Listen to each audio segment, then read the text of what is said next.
Hey Divas, welcome and welcome back. It's your girl Keisha here with another video. I'm so excited that you clicked on today's video. Today we're going to do our weekly check-in for the first week of May. So if you like sinking funds, savings, challenges, cash stuffing, budgeting, planning, organization, every and all things that have to do with your money, girl, then I would love for you to subscribe, but more importantly, don't move.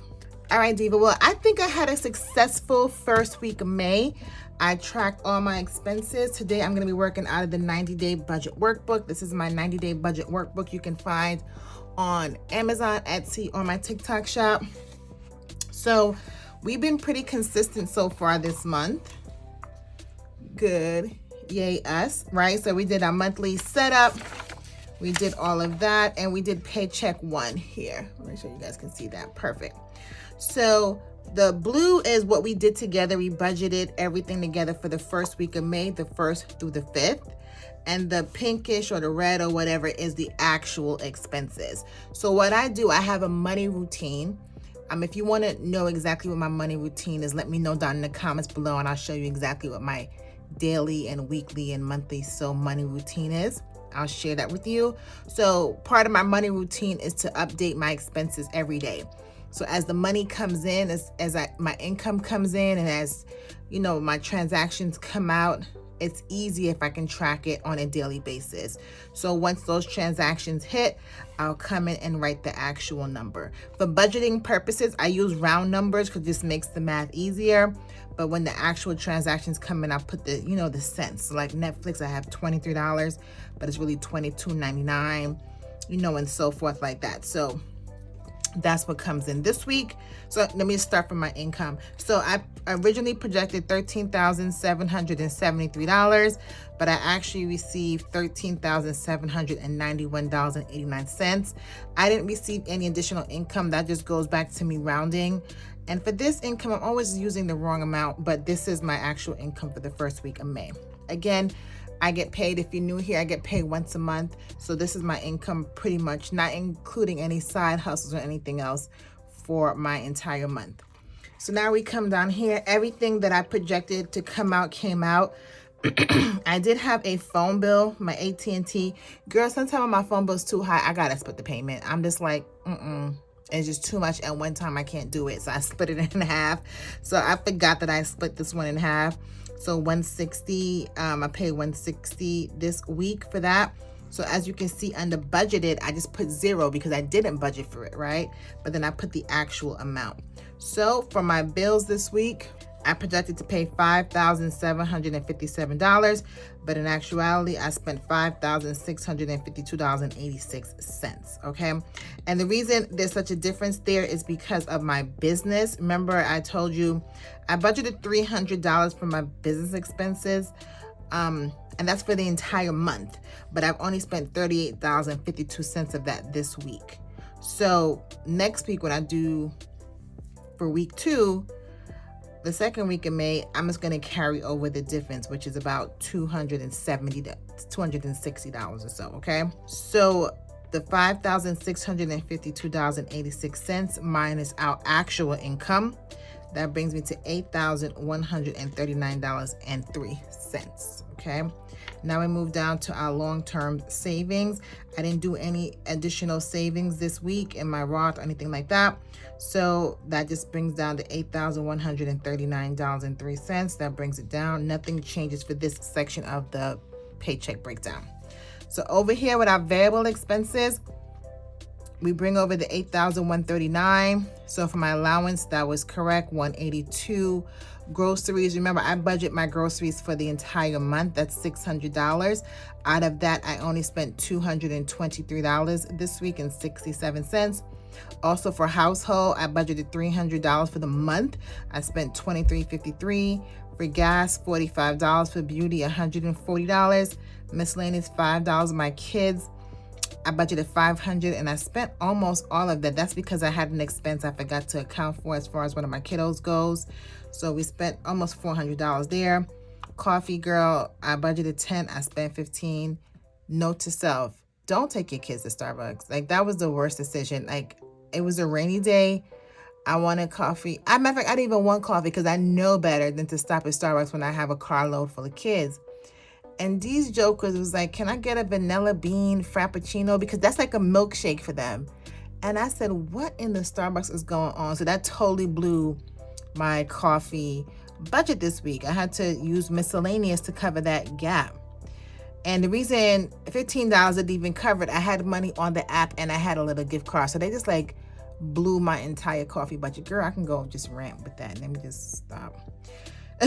Eating out, I budgeted 40, I spent 47, almost $48. So I went over. This is like where your buffer comes in, like, you know, my buffer fund, because I ordered some food online, so I had the money in my account to cover that, but I definitely went over in my food budget for this week. Fun, I budgeted $50. I only spent $8. Another story time for you. I told you ladies that I was going out with my girlfriends to the Kentucky Derby, and I had a freak accident. I broke my whole toenail off. Like, I want to show you, but I almost don't want to show you, so when I edit this, I'll see if I put the clip in. So I got my toenail fixed at the nail salon, which brings me back to my beauty. My nail salon gave me a discount because the lady just did not fix my nail correctly, so they had to get like a backup person. It was just a whole traumatic day for me. Anyway, with my big toe injured, I was out for the count because I know my age and I know my knees and I know my toe, and all of that not working as a collective unit wasn't going to be good for me. So I felt so bad I missed the party. But my $8 fun, when I buy like wine, or if I buy beer for my husband or whatever, I don't take that out of my grocery budget because it's not really grocery. So anytime I do something like that, I take that out of fun. So we bought 2 little canned margaritas for Cinco de Mayo, and I think, yeah, so that's the most fun. That's the most turn up I had this weekend, okay? And then shopping, I didn't do any shopping this week, so that's still $0, but my budget is still $250. So all in all, my variable expenses spent $1,089.95. So subtracting the $1,089 from the $81.39, that leaves us with $7,049. So we bring that down here. And I pulled out all the cash from my sinking funds and savings challenges. Now, you may not see these videos for a couple of, weeks or so or throughout the month, but I typically record all of these videos within a few days of each other. So I took out all the cash as I projected right here. Okay, that's $870. So after I take out all my sinking funds and savings challenges, I have $6,179. We come down here to additional debt and additional savings. I was supposed to pay an additional $50 on my credit one, which I didn't do. So when I budget for paycheck number 2, when I budget for week 2 of May, I'm just gonna beef that up to a $100 payment. So now for the second week of May, I'm gonna be rolling over $6,179.08. Okay, so that's how I budget, and then that's how I check in with my budget. I put the actual expenses, and for the most part, everything lines up. I might be off $1 or $2, like it may say $6,179. Maybe my account is $6,172. Like when it comes within a small little room for error, I'm okay. I don't try to get it like exactly precise. So this is the cash envelope breakdown that we did for the paycheck number 1. Excuse me. We will do paycheck number 2 in a separate video, but I want to show you guys my expense tracker. So this is when I actually come in and write down my expenses, and I use the highlighter method. So each of my categories has a different color highlighter, just makes it easier for me to track. So now what I would do, now that this week is done, I'll show you how I use this tracker. Because I have so many expenses, they spill over right into the other page. But what I'll do right here,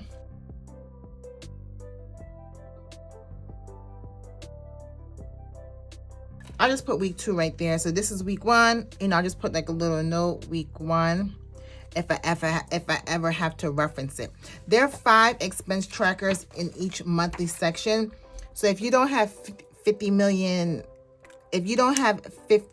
transactions like me, one page could be a week, right? So it could be 1 week, week 2, week 3, week 4. It could do however you want. But since I'm so heavy on transactions, this is how I do it, and that's how I separate my expense tracker. So now when I start the second week of May, I'm just going to continue here, but at least this line will be like a clear indication of where it ends.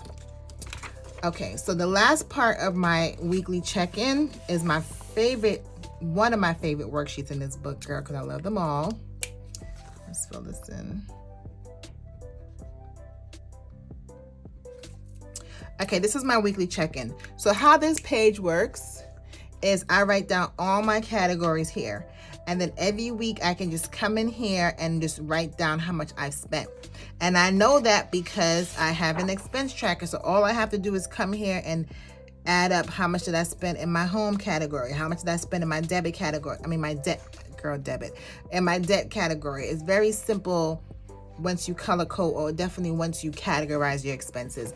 And this just makes it easier for me just to have a quick shot across and really tell me where I spent my money. I mean, it's one thing to track your expenses, that's great. But if you can't tell a story at the end of all that tracking, then you're pretty much just tracking in vain, right? If you can't look and say, okay, I spent $600 in groceries, or maybe I didn't spend $600 in groceries. Like if you can't look at your numbers, then there's no really reason for you to track your expenses. So what I'm going to do, I'm going to go ahead and just fill in the category section, and then I will be back. Okay, I went ahead and added all the categories in. I even went ahead and highlighted the categories.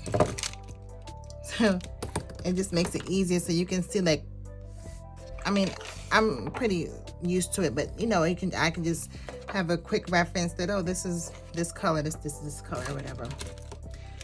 And it's just me being extra too, girl. So yes. So here goes all of, I use mild liners for my categories, and I'll link these in my Amazon storefront. And just put these away. Okay. So now that all the categories are here, I'm just gonna go ahead and fill it out. Some of the categories have already been filled out. Like the first one is income. I could just come right here and just fill this in. So for income, $13,709. For groceries, $22.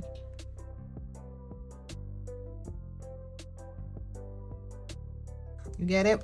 So for some of this, the answers I already did the work. Okay, all I have to do is just copy. Like shopping, I spent $0. Allowance, I spent the $182. Gas, I spent $45. You know, some of the work is already done. $140.49. Now there are other categories that I actually have to do the work. Let me skip down to home. So I have to come to this page here and see how much money I spent in my home category. So my mortgage, what other things, and my trash. Bills are the only home bills I paid this month. So for home category, I spent $2,680.23. So in my home category, I'll include my electricity, gas, water bill. It's pretty much the basic things I need to run and manage my house, okay? So that'll be the home. Now for debt, here's another category. I'll come back here, and because one, I know the color of debt, and two, because the word debt is right there, I can just quickly come here and add up how much did I pay in debt this week. Okay, so for the first week of May, I spent $764.23 on debt. Okay, and that's how this works. So I'm just gonna finish up. I'm gonna write down, I'm just gonna add everything up. Like my kids, I already have that number. I'm just gonna go ahead, add everything up, and fill in the rest of the numbers.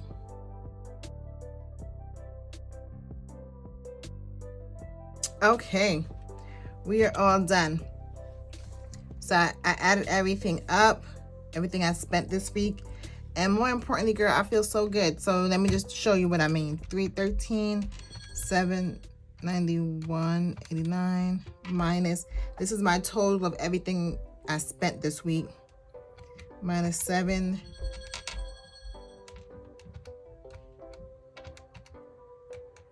Okay, so that means I should have $6,179.28. And look, we're at $6,179.08. So I'm only off by 20 cents, girl. Go ahead, girl. Go ahead, girl. Get it. So that's good. I'm excited. And that's how this works. So now for the rest of the month, I could just come here. We do the same exact thing. Budgeting is just about being consistent and repetitive. consistent and repetitive, and then it'll tell me a story. So by the end of the month, I'll know how much I spent in eating out. So even though this week, well, the first week, yeah, I spent $47.79 in dining. I budget $40 a week. Maybe for week 2, I'm still gonna budget $40, but maybe I don't spend the entire $40. So maybe I can get back on track as the month progresses, okay? So that's why if you are budgeting and you fall off 1 week or 1 month, it's okay. You can still get back on track, whatever that looks like for you. You can always make up for that somewhere down the road. So yay, I feel so good. Oh, last thing, I have my wallet right here.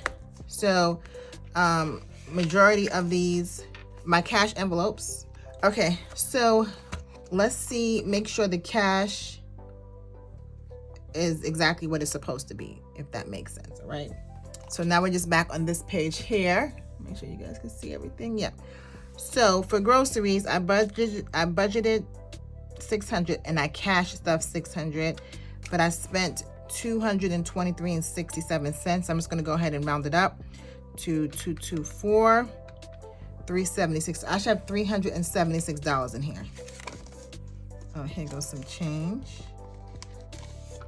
And I keep my change in this cup, and then I do a cash stuffing with my change. Again, another savings challenge just for my change for my weekly expenses.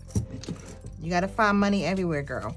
So I should have $376. 1, 2, 3, 50, 60, 75, 76. Yep. So I'm gonna roll this over to next week, because again, remember, this is for my entire month, so we're gonna keep that in here. Eating out, 0, because remember I told you I even went over in that. Household, I budgeted 40. So let's see. I budgeted 40 and I spent, I don't know if you guys can see all of that. Yeah. I spent, let's just call that $24. I round up. So I should have $16, 10, 11, 12, 13, 14, 15, 16. Now this I am going to take out and put towards my savings challenges. This is another way that I use my cash, my variable expenses to fund my savings challenges and stuff like that. I didn't think I was gonna need her today, girl, but we're gonna use her today. We're gonna use my little my cash tray today. So we'll put that there. This also has some change in here. Okay. Beauty, I budgeted $150, and I spent $140.49. So I'm gonna call it $141. So I should have $9 left. Let's see, 1, 2, 3, 4, 9. I don't know why I counted that way. So $9. So we're gonna take this out as well. Just dump that there. Gas, I budgeted $60. We spent $45. So I have $15 left. Perfect. Miscellaneous, we have $5 left. Good. Now this is my fun category. So my fun, I budgeted $50, but I only took out $30. Remember, I didn't take out the whole thing. And I spent $8, so I have $22. So I'm going to keep this in here because remember I said, if you don't remember, for my fun, I'm also budgeting for my kids at the end of the school year. If they want to do something, they want to go to the movies. So I'm going to keep that. And matter of fact, I know exactly what I'm going to use this for because we are traveling. I told you guys that my husband's taking me to Las Vegas for Mother's Day. And anytime my husband and I travel, I always buy my kids some kind of gaming card, a Robux, V-Bucks, whatever it is, because we're going enjoying ourselves. So they should be home enjoying themselves too. So this is what I'm going to use to fund that. So that works out. And then this is my allowance that I did not touch. And this is my empty Starbucks card, girl, that I already told you guys about. So let's get everything else out the way. And this is how I find savings for my cash stuffings outside of budgeting for it. So if you say, I don't have any extra money to do savings challenges and cash stuffings, I just challenge you to use the cash envelope system, because when you have extra $2, $3, etc., that's when you can find the extra cash to put towards your sinking funds and savings challenges.